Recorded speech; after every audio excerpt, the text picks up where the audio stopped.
Hello and welcome back to Janus Academy. We are initiating a new series altogether. This is going to be a series of lectures dedicated to history of art, general history of art, or rather introduction to history of art. The idea with this one is that it's going to be 52 for the moment lectures. Perhaps we'll add a couple of bonuses, a couple of conclusions later. We'll see. General idea is that it's going to be 52. And it's going to correspond to a 4-semester course. So it's going to correspond to 2 years of studies. Now, this is an ambitious goal, and we have to structure it. We have to say a couple of words about how we're going to organize the whole thing. The idea is going to be that each lecture is going to be focused on one particular thing, one artifact. I'm literally using this term very intentionally. I'm not saying a work of art, because a lot of the things that we're going to be dealing with cannot be considered works of art in strictest sense of that term, or some of these things in no sense of the term. The first one that we are going to be dealing with today is one of those cases. And this is something that it's important we cover to begin with, because the idea is that one artifact is going to represent one period in time, one era. Now, it's really important to stress that this is not going to be equally distributed in terms of periods that we are addressing, and you can understand why this is the case. The closer we get to the current moment, the more information we have, the more documentation we have.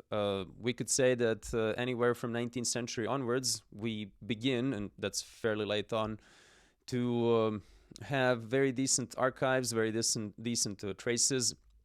We are able to reconstruct historical happenings with greater certainty. And inversely, the further we go in the past, we have less and less documents, we have less and less artifacts, and after a certain period in time, we have no writing. I mean, writing begins with, you could say, Epic of Gilgamesh for most of it.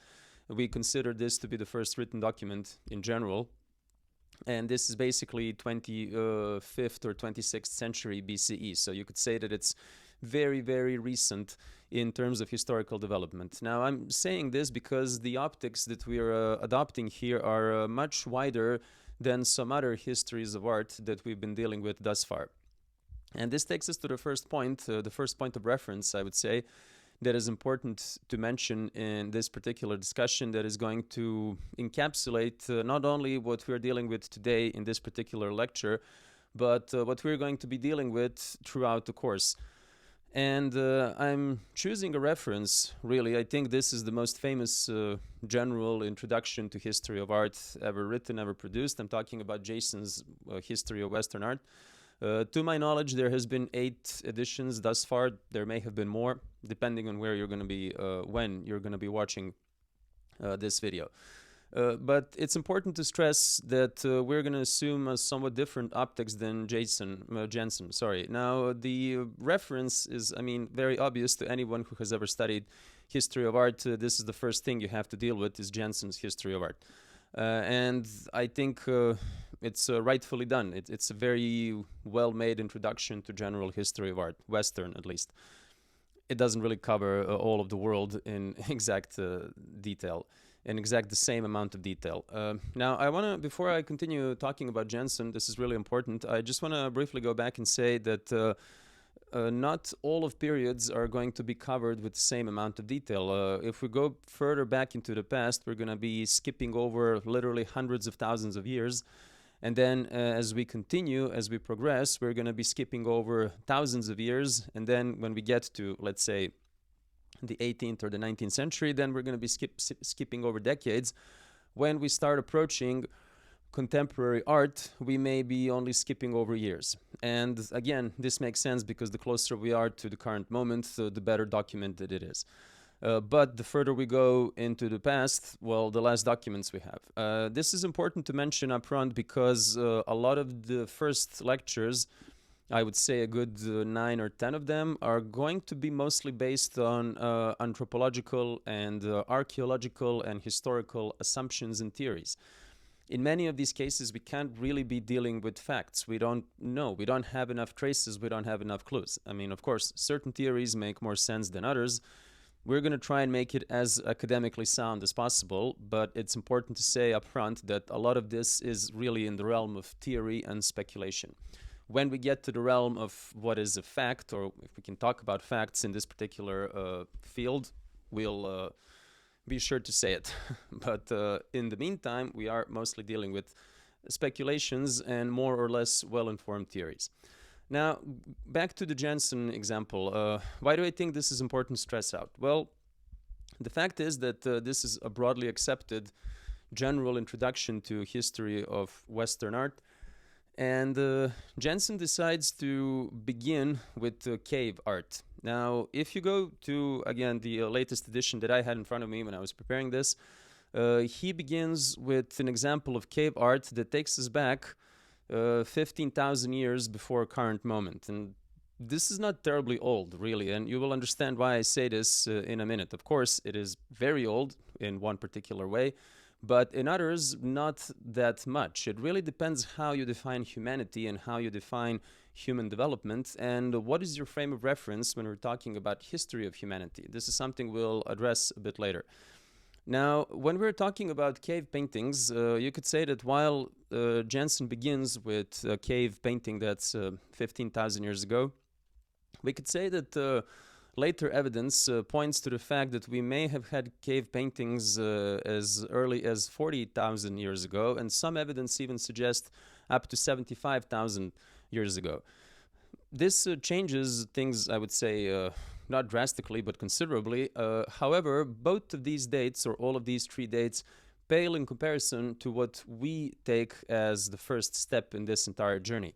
Because the artifact that we want to begin with takes us back 3 million years ago. And you can see how different this is. There's, well, 3 million years, that's one scale, one frame of reference. And, tens of thousands of years ago, it's, another. There's a big difference. And when we're talking about this, we are not only talking about different chronology, we are talking about different idea of human history, and indeed about a different idea of what is human entirely. Because we take a very different look at humanity. If we take us back to 3 million years ago, we are no longer talking about the Homo species. We're talking about hominins and not really Homo. And that's a really big difference to address, because it has to do with our development, our physiological development. It has to do with our, bodies and brains being different, very, very different. And it takes us to, questioning, really, asking the necessity of asking a question of what can be considered human. And in this particular regard, what can be considered an animal. And this is why we choose to begin with this particular artifact. We are talking about, finally we get to the title of, of this inquiry, we are talking about a Makapansgat Pebble, or a cobble. I'm having difficulties when pronouncing this, Makapansgat. This is really hard for me, so thanks for your appreciation. I am struggling, and I will continue to do so. Now, this is a very intriguing object. This is basically a small cobble, or a small pebble, if you will. It's 2,600 grams. I'm not sure what that is in ounces. You can, look it up yourself. It's 8.3 centimeters long, 7 centimeters wide, and 3.8 centimeters thick. It's a reddish-brown jasperite cobble. The thing about this, first off, is that it's a very small item. And it bears a certain importance, this fact that it's a small item. Straight off the bat, it tells us that this particular object is quite different from statues that we tend to see today. Today, if we see a statue that is this small, we are not inclined to think that it's incredibly important. We can think that it's a toy, or it's a ornament, or some sort of a, temporal, not incredibly serious work of art, because we tend to appreciate large things. This has entirely to do with the way we live. This has entirely to do with the sedentary type of civilization, because if you live a nomadic life, if you're a hunter-gatherer, which means that you're a nomadic, if you live as a human being before the Neolithic agricultural revolution, that means that you move around. You don't have a stable habitat.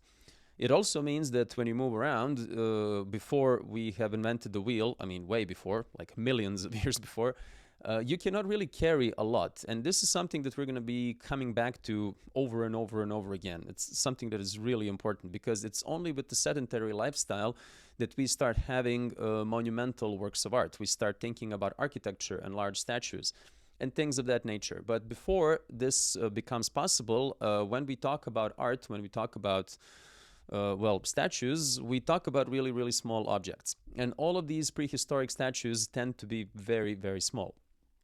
Now, there's a very important difference between nomadic arts and sedentary arts. In most cases, when we talk about nomadic arts, we talk about something that doesn't require a lot of carrying, something that is actually a skill. So we say that singing, for example, is one such thing, or dancing, or poetry, because poetry, if you memorize the poem, you can pronounce, so you don't have to carry the poem with you. When you dance, you have the dancing moves, you know, the choreography, so you're not carrying anything. It's not a statue or a painting that has its material presence.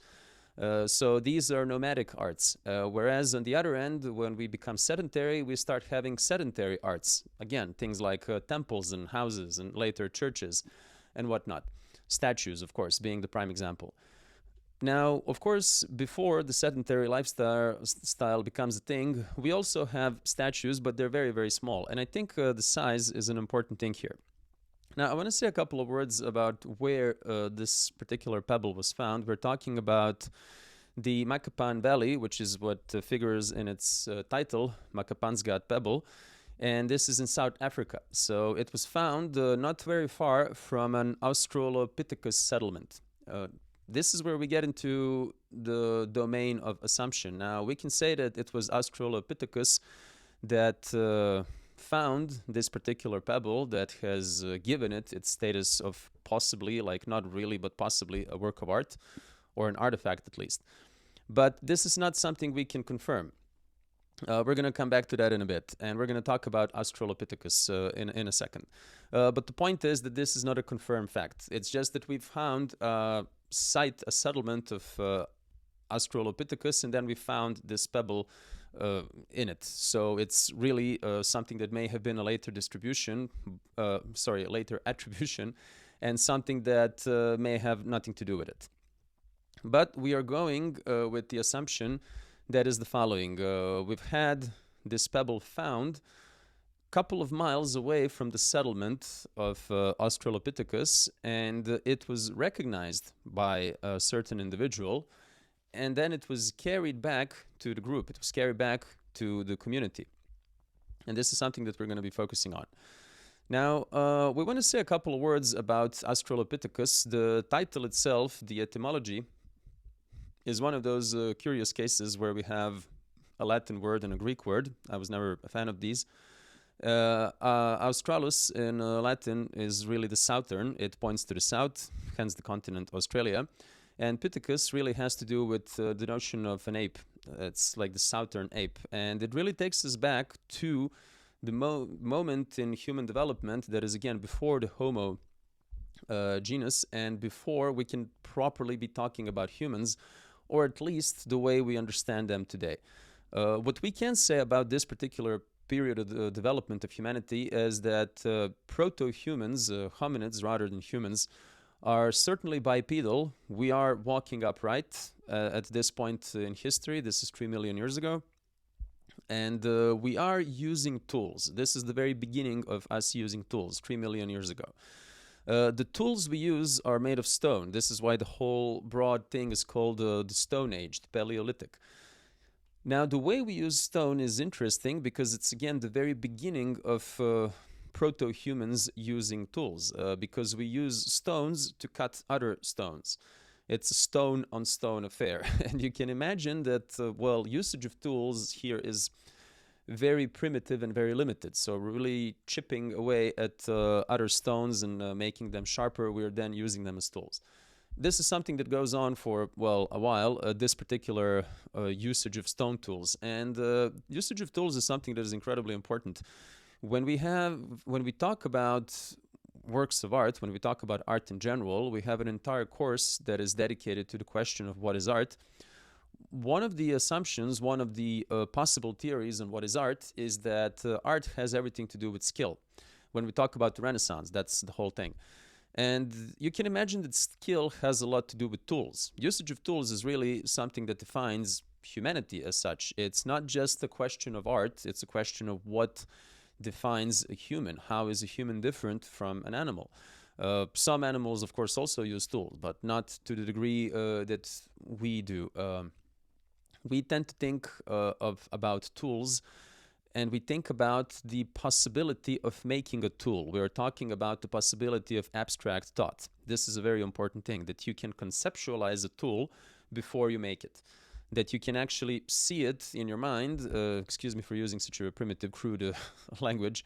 I think it's adequate with the theme of our discussion. But yeah, the idea is that we visualize something, we conceptualize it before we create it. And this capacity of abstract thinking is one of those things that make us human.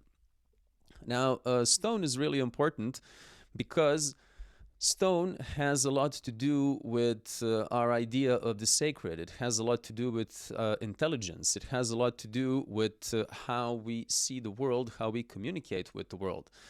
The first tools are made of stone. And you could say that, again, tools being what started separating us from animals, we have this very strong connection between stone tools and the development of intelligence. And therefore, the fact that for a very long period of time, arguably to this day, really, we tend to make statues primarily out of stone. And the reason why this is the case is that we connect stone to something that is heavenly. We connect stone, symbolically speaking, to meteorites, this notion that stones came from heaven, that the first tools were made of stone, so we see stone as having to do with divine intelligence, and then it makes sense for us to create divine bodies, which for tens of thousands of years is how we see statues. We see them as bodies of gods. We see gods as, or God in a monotheistic perspective, as higher beings or a higher being, the source of intelligence, the source of wisdom, the source of creativity, skill, and all these other things. We connect all of these to tools, and they're incredibly important. Again, this is why we call the Bronze Age the way we do. This is why we call the Iron Age the way we do, because we use tools made of these materials. And this is a really important thing then to address, that this particular object that we're talking about is, well, made of stone. Now, I am also referring to the fact that we have a situation where we make a stone out of a stone tool out of, well, stone, but also using another stone. So it's stone on stone action. And I want to go back to this because it's not something that is usual. You would use, let's say, a stone tool to cut wood. It makes more sense than use a stone on stone. But I'm trying to say here that the way we use certain materials and the way we see certain materials is really important. All the more so if we start talking about this particular object. We go back to the fact that it's 3 million years old, and we go back to the fact that this object, if you look at it straight away, you see the same thing that was seen by our ancestor 3 million years ago. You see a human face, and this is so important. This is so interesting. I don't think this needs any further explanation. You take one look at this, yeah, it's a face. It's a stylized face. Now, when I said human face, I jumped ahead a bit because we cannot be entirely certain that this is a human face. It can just as easily be an animal face. It's abstract enough, it's general enough to be both, or to be one or the other. I find this to be very important because we are talking about the period of time, again, where by official scientific classification of what is human, we are not talking about humans yet. We are talking about human ancestors, but not fully developed humans. And we are talking about the fact that this particular being might have not seen themselves as separate from rest of nature.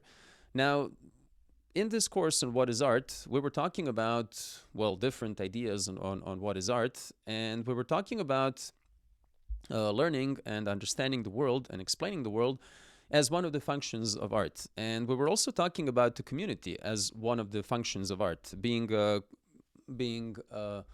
agents that binds the community together. And what I'm trying to say is that we have seen ourselves for, well, a fairly long period of time as separate from nature. This is especially true when we talk about Romanticism, when we talk about this great lament that we've had that we were separated from nature. We can quote a very famous essay written by Freud on civilization and its discontents, where he explains how we've sacrificed substance and the quality of living and the feeling of happiness, the feeling of fulfillment, the oceanic feeling, as he called it. We've sacrificed that and we've traded it in for safety and, well, civilization and a system of rules that inhibit us, that frustrate us, and that create all of our neuroses. The point being that we have removed ourselves from nature. Freud talks about this, and he doesn't necessarily specify that he's talking about the agricultural Neolithic revolution, but it is heavily implied that before we became sedentary, before we've developed cities and villages and the social stratification and all the laws and all the other things that came with sedentary living, the notion of property, for example, we lived very different lives. Now, this particular period that we're talking about is way before any of this. We can talk about the Neolithic agricultural revolution, let's say anywhere between 20,000 years ago to 12,000 years ago. So this is widely the scope, but let's say that 12,000 years ago is generally accepted as a moment where we become sedentary. Now, again, here we're talking about something that is situated 3 million years ago. And of course, this is very, very, very far from any sense of sedentary living. The whole point with this is that it is a face, and that we can assume that, this far ancestor of ours recognized this face, he saw it, and he found it interesting enough to carry it back to their community and to share it with, their comrades. This leads us to many different and interesting assumptions. We can say that he recognized something sacred. Again, in this course on what is art, we argue that art oftentimes has to do with some sort of divinity, with some sort of sacred. And this is quite interesting because, again, it is a face. The next item that we're going to be discussing in the next course is going to be a body that is pretty much without a face. So we have like a polar opposites here. We have one item that is face and face alone. Actually 4 faces, but if you look at it from one side, you see one face. And then the next one is just the body without the face. And when we talk about these Venus figurines that we're going to be talking about, in many cases, these are just bodies with no faces. But then we go back to dealing with faces. Now, why is this so important? Well, face is arguably the most important part of our body if we're talking about any notion of identity, any notion of self, any notion of who we are. I mean, face is in front of the brain, and this is why on our face we have all the major sensors, all the major senses as well that we use. Hearing, sight, smell, our vocal apparatus, they're all on our head. And so these are the most important ways in which we communicate with the world, in which we observe the world, and in which we share information with the said world. This is why faces are so important in portraits. And this is why a lot of icons, a lot of totems, totem poles, they focus on faces. And you can see a lot of portraits that are just faces. We tend to think that for a person's identity, this is really the most important aspect of the body. We're going to come back to this, of course, when we talk about different works of art, to which extent they focus on different body parts. This all has its own accepted symbolism and meaning. But for the moment, it's enough to mention that this is a very stylized face, be it animal or be it human, or be it both. Be it from the period where animals and humans were not necessarily distinguished or distinguishable. This is all the more important to mention if we're talking about the general development of human consciousness, not just in terms of what is human, but also what is art and what is our dominant notion of the sacred. I am hesitant to use the term religion because that's something that really only has to do with the Roman Empire and everything that comes after it. But if we're talking about the period before the Roman Empire, certainly if we're talking about something this far in the past, we cannot really use the term religion properly. we can use the term sacred to a certain extent. And we can say that this is one of the assumptions, that this is the image of the sacred. But we can also take a completely different route, and we can take an explanation that I find to be more endearing, not necessarily more true, but certainly funnier, that this was just a humorous affair, that this individual that found the set pebble was amazed by it and was, well, entertained, if you could use the term, by it, and so he or she decided to share it with their community. So they carried it for 3 miles, is one assumption. A couple of other assumptions state that it was a bit of a longer road, a bit of a longer trip. But anyhow, several miles, this item was carried to be presented to the community, which again is another very important feature of art, that we create things so that we could share them with the others. We seldom create things just for ourselves. We want what was created to be shared with our community. Now, this is an important thing to address. We're finally getting to what is probably the main aspect of this particular affair, that this is an item that was not created. This was found. And this is why we call it a manuport. This is, again, I wouldn't say work of art, but let's say the artifact that was not created but was found. I find this very, very important and very interesting, that if we decide this to be the first entry in our general history of art, that we don't begin with something that was created, but rather with something that was found. And this is a very interesting idea, because we don't necessarily think about things that are found as being artistic.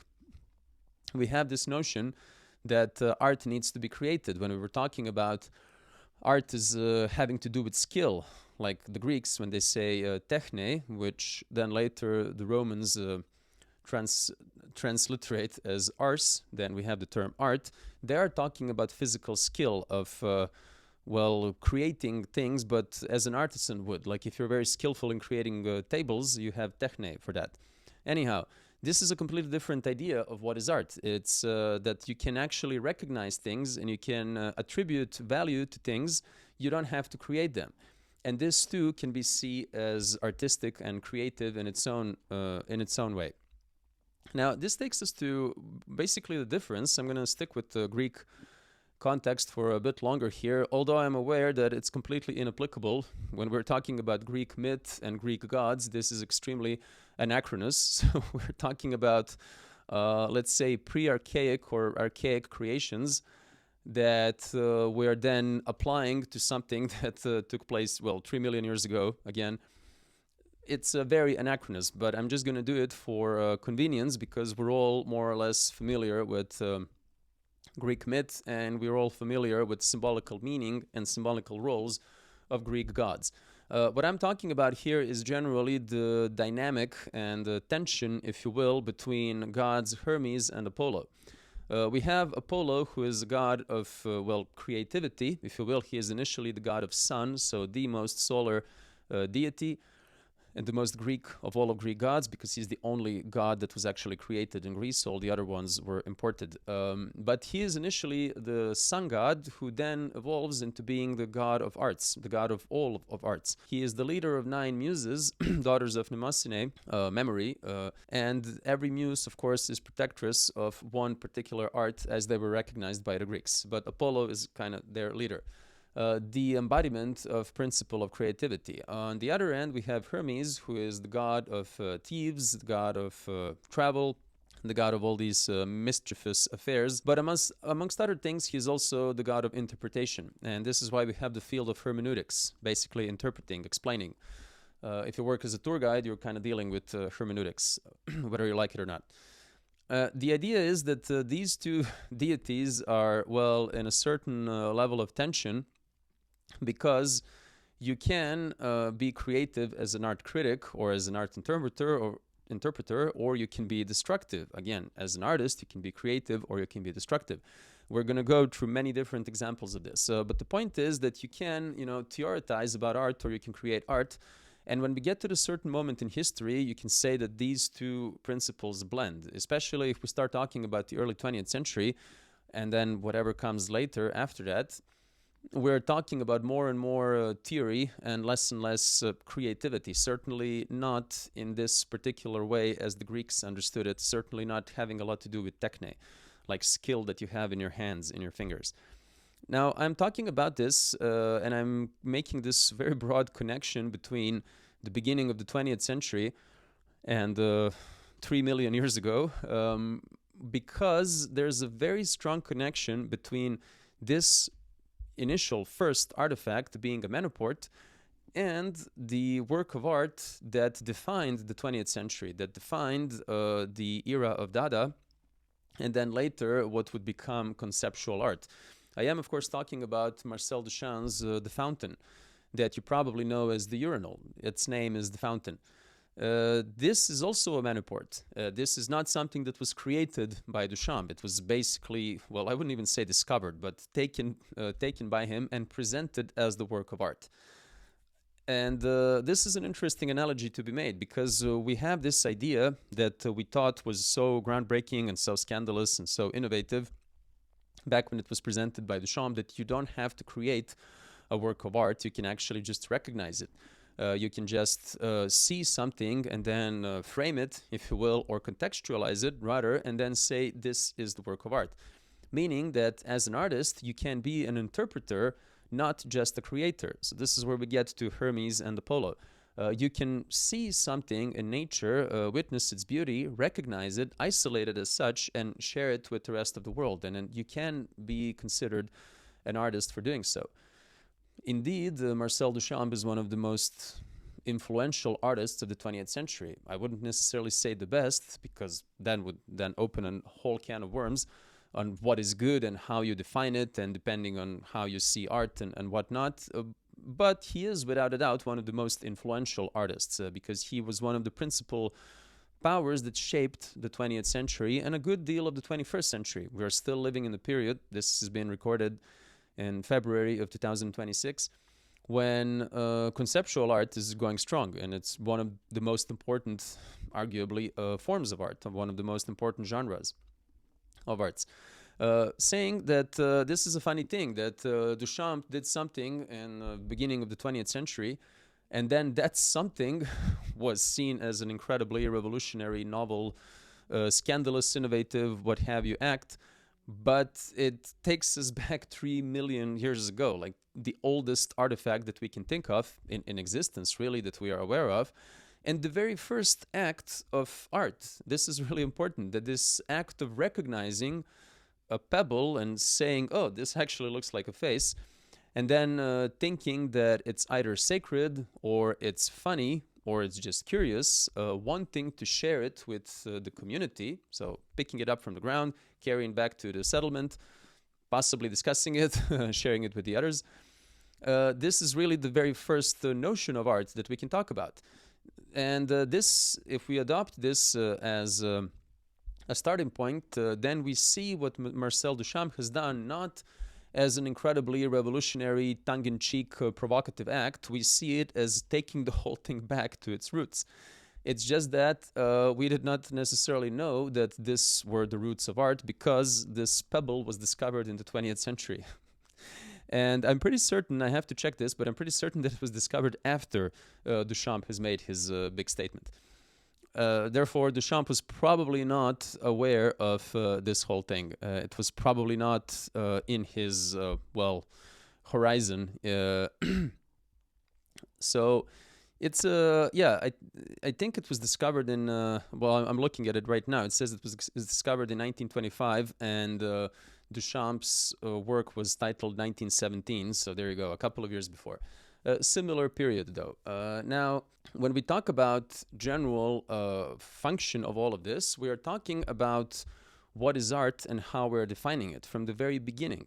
So we're talking about what is a face and what is an idol. The idol really means an image.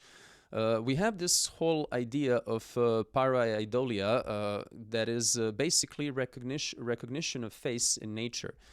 When you recognize a face where there is none, for example, you're looking at the cloud formation and you see something that looks like a human face, but it's not really. It's just that you are reminded of a human face. Or you can see a flower that looks like a human face, or you can see animal stripes that look like it. You get the point. You recognize a human face where there isn't any. And you can say that, again, this is really important for the development of humanity because we read into something. Now, this tells us that this particular stage of development of humanity, we're talking about 3 million years ago, may be more advanced than we initially thought.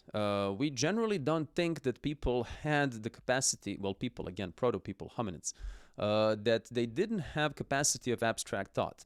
But it's something that may have existed already 3 million years ago. And I find it really interesting that the chronology of it all, because 3 million years is roughly when we start talking about usage of tools, of course, stone tools. We are talking about this very similar timeline between being able to recognize yourself, right, the face in an inanimate object, in stone, and being able to create something. So this, both of these things point towards one and the same notion, and that is the capacity of abstract thought. That we are able to fashion the image of a tool and then create a tool, and then that we are able to recognize our face in something else. And it's very curious that both of these have to do with stones. That stone is really the item that sets off this whole adventure that has to do with art and with humanity. Now, if you've seen Stanley Kubrick's Space Odyssey, you know that it's all about this obelisk, kind of, a monolithic black stone that comes to Earth, or is mysteriously discovered on Earth by our primate relatives. I think the chronology they give in the film is 4 million years ago. That's where Stanley Kubrick sets, well, Arthur Clarke and Stanley Kubrick, that's when they set off this journey of humanity. And we see a hominid, let's say, or a proto-human, touching the stone, and then something ignites their development. Then they start using tools and weapons, and this is then a whole thing. Then we build our entire civilization around the notion of tools and weapons and how they're often one and the same thing. Now, you could say that, of course, this is done very poetically and very symbolically charged by Kubrick and Clarke, that if we're looking at, well, development of actual humans, not in science fiction films or literature, but just how it actually happened, is that we see that stones, so not strange space, possibly alien origin monoliths, but really just regular earth stones, played this role, that stones sparked the usage of tools, the usage of intelligence, abstract thought, all of these things. And I think it makes then perfect sense that the first, well, work of art, or again, not really art, but artifact, is a human face inside a very, very small pebble. Now, this, of course, has to do with pareidolia, the capacity to recognize a face where there isn't any. And that has to do then with apophenia. And this is a connection between things that are not necessarily really connected between themselves. Now, I want to take a small pause here, and I want to say that apophenia is, well, connection between things that are not really connected. So that's on one end. And on the other is how Aristotle saw metaphor. He saw metaphor as a sign of genius, which is a very lofty definition. Now, according to Aristotle, this is what genius people do. This is how their minds operate. This is how they think. Metaphor really is seeing connections that are invisible to other people. We connect things in a sensible manner. And we connect them in a dynamic manner. This is really important when it comes to metaphors. And so it's basically like understanding the structure of the universe, seeing connections where they were not previously understood. And I think there's a very strong connection between these two, especially if we're talking about recognizing a human face by a very far ancestor, that what we see as apophenia may have been an early example of metaphoric thinking, which again for Aristotle is a sign of genius. Now, I want to also precise one thing, that when we're talking about genius in terms of art, in context of art, but I would also argue in science, it's not really that different at all, we are not necessarily talking about the colloquial understanding of that term. We are not talking about a person that is exceptionally intelligent. Actually, a genius doesn't have to be very intelligent at all, but they have to be incredibly creative. And this is what makes them geniuses. That not their intelligence, meaning the speed with which they perform operations, but their creativity, the possibility to see and connect and explain and present things in a novel way, literally to create things. And we're talking about creative geniuses rather than, speed geniuses. This is terribly worded, but you get the point. And if we're talking about this, our far ancestor that saw this human face and decided to share it with the community, we are talking about this kind of genius. Someone who made a connection and wanted to share it with the community. Someone who made this decisive step in understanding of the world. Now, I want to open a question of this facial recognition feature. And I want to ask, myself, I don't really have an answer to this question, but I want to ask myself and the listeners out there, if this was a recognition that was based in a sense of beauty or a sense for survival. Now, this is really important because we're talking about history of art here. And the history of art, for most of it, at least as it was seen from 18th century onwards, as it is seen through the lens of aesthetics as a philosophical discipline, a philosophical field, has to do with beauty. Many different theories of art posit that art has to do with beauty. But can we really talk about beauty, this early on? If we're talking about period that is 3 million years ago, is it something that has to do with beauty or is it something that has to do with fear? Now, when I say fear, I mean survival. Do we have this developed capacity to recognize faces as our own or as belonging to our own group or as our own species for beauty or for survival? Because reading someone's emotions, be it an animal or another human, is sometimes vital for survival. You don't know if an animal is going to attack you and bite your throat off, or if they want to come and play and cuddle. This is an important skill to have to this day, but especially 3 million years ago. And this is something that is only reasonable to assume that someone would be able to recognize a face as survival, not tactics really, but plain utility. But then we can also assume, again, that they had a sense for beauty as well, that they may have thought, wow, this is an incredibly stylized figure. I don't think they would have the language. I don't think they would have had the language to think about notion of stylization. But if you can translate that into whatever more primitive version of that. But that my point is that they may have not been motivated by fear. They may have been motivated by beauty, as early as underdeveloped as it may be. And this is really important because when we talk about art as myth, and when we talk about myth as explaining the world around us, one of the very important functions of myth, we are talking about this assumption presented by Suzanne Citron that myth deals both with beauty and with terror, absolute inexplicable terror that we are facing, but then we have to make sense of it. So this is where the beauty part comes in. We are trying to make sense of inexplicable horror that overwhelms us, that tends to freeze us, that robs us of agency, of capacity to act. So in order to deal with something, we have to make sense of it. And if we make sense of things, we make them aesthetic, we make them beautiful.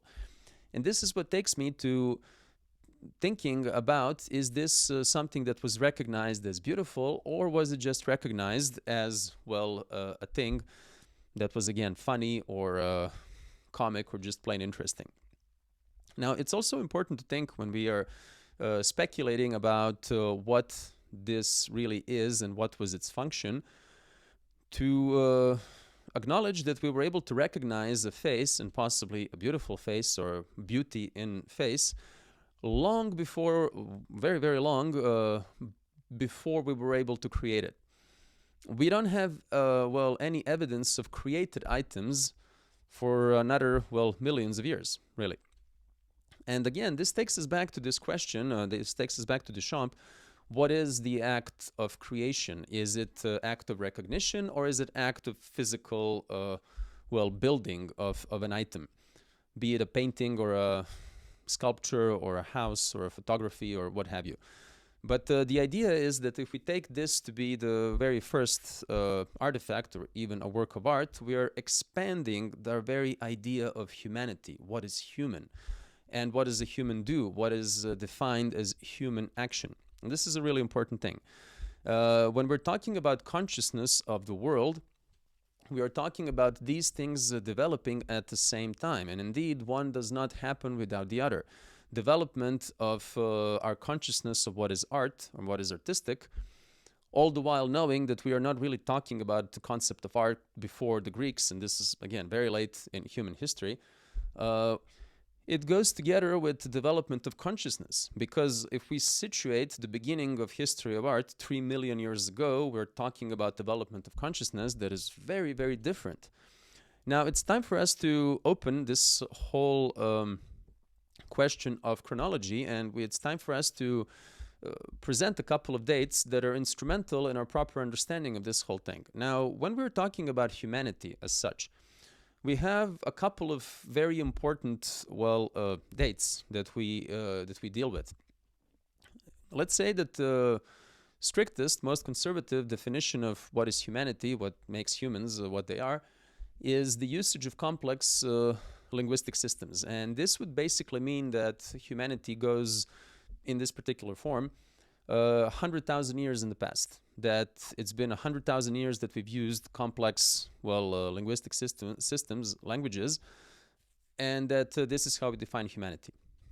Now, if you want to take a different methodology, and if you want to understand humanity differently, you could say that what defines a species is the capacity to procreate. So theoretically, if we'd be able to find and bring back to life somehow our distant ancestor that would go back 200,000 years in the past, they would physiologically, anatomically be more or less identical to us.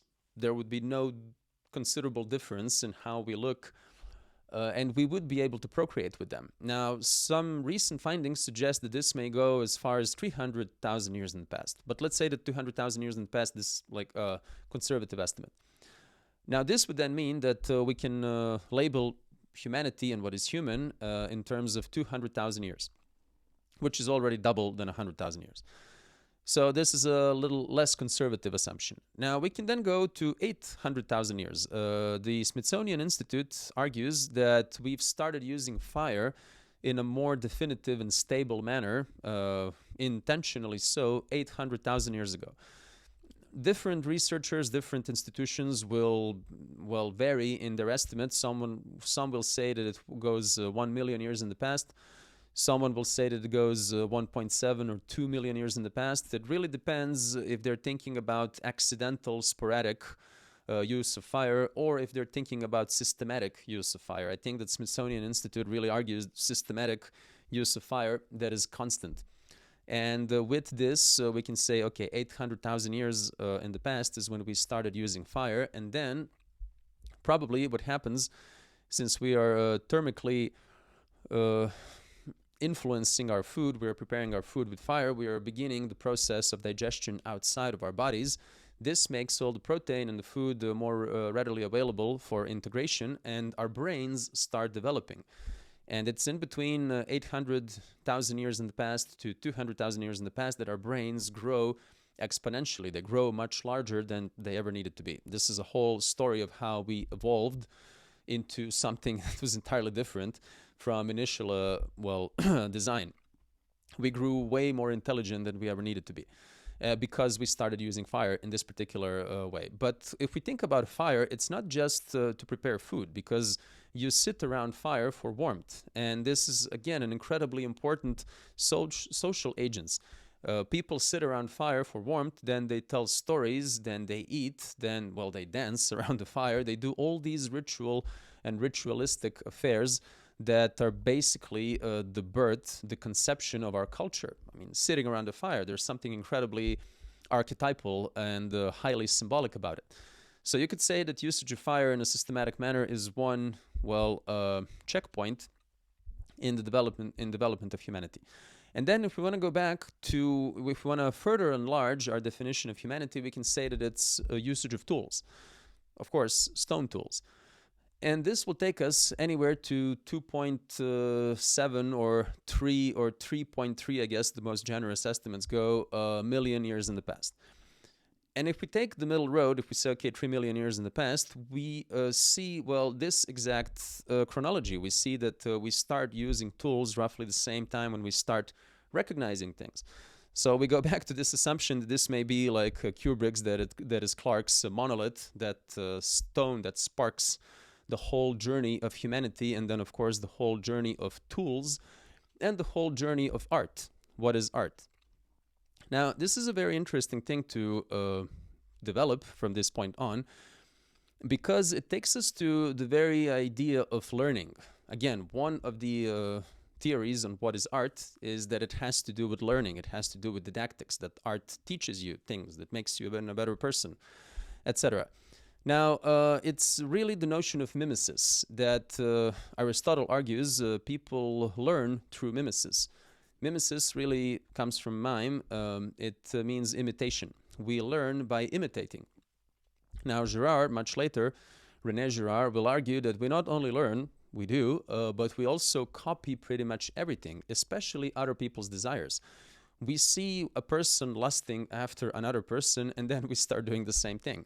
We wouldn't necessarily find that girl or that boy attractive had we hadn't seen someone else spying after them beforehand. So now, like, I steal someone else's desire, or I borrow it, doesn't really matter, and then I desire after the same person or item or concept or notion. It doesn't really matter. It doesn't have to be a person. It doesn't have to be something material. It can be something entirely abstract. But the point is that desire is always mimetic, but so is learning, and so is art. This is another thing that Aristotle argues that is so important for us, because we are talking about history of art here, that we learn through mimesis. Now, what is so important is the distinction between humans and animals, how humans do mimesis and how animals do it. Because animals have to break down, when they see another animal doing something, they have to break down all of the aspects of that action before they can repeat it.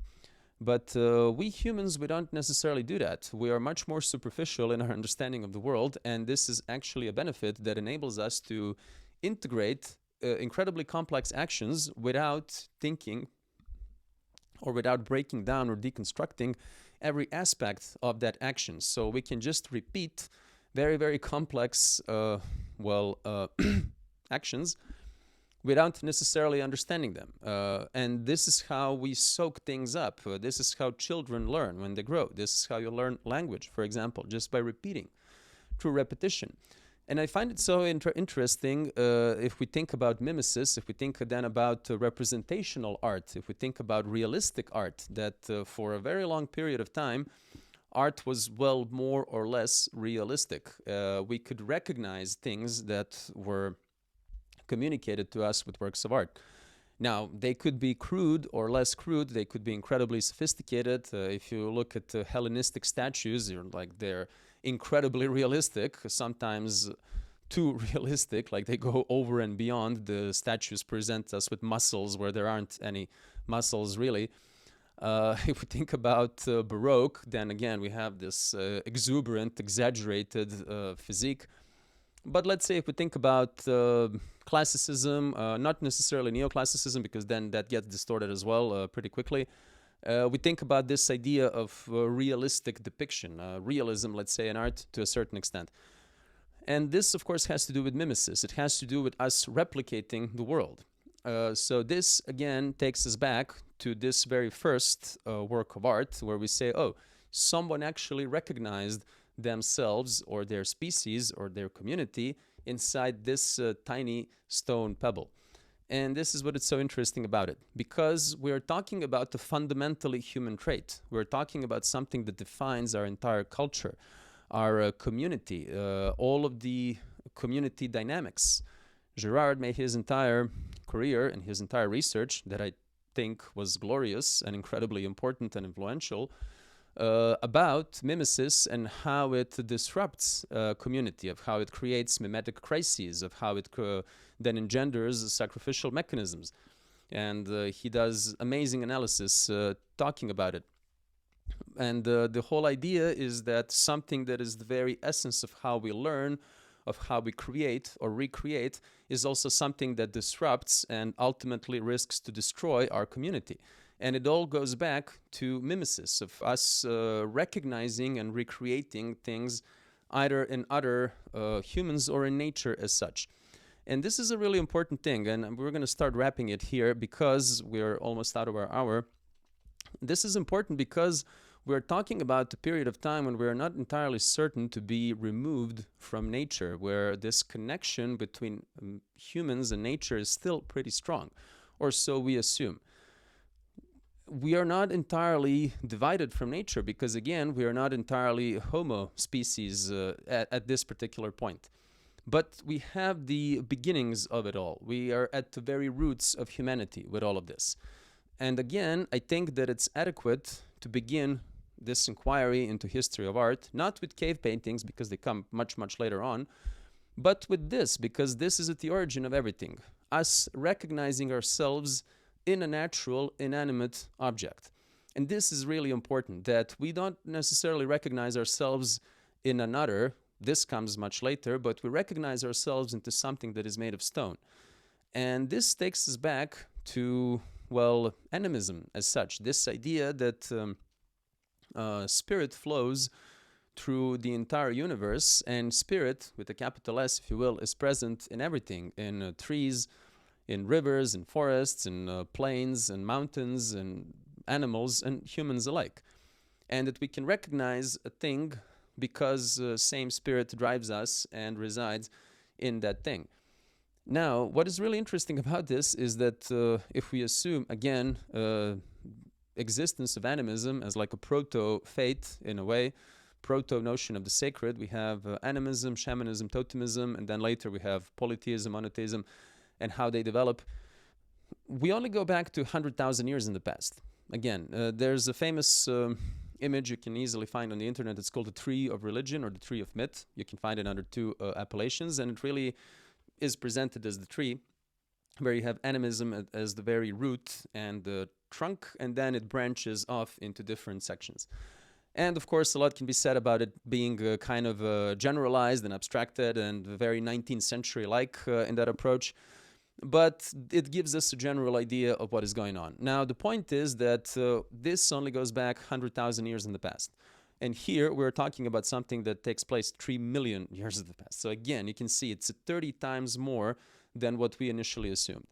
And I want to conclude with this, though we're out of time, by presenting this, I think, very provocative thought that humanity goes much further than what we originally thought. It goes much deeper into our history. The definition of what is human, and therefore the definition of what is art, is much larger and much deeper than we originally thought, and most of it is unknown to us. This is another thing that is really important to understand, that the next item that we're going to be talking about is Venus of Tantan.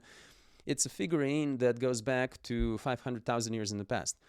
So look at the difference between these two. It's like 2.5 million years. I mean, our entire civilization traces back to, let's say, 10,500 years in the past. And that's nothing. I mean, it's like really, really small amount of time.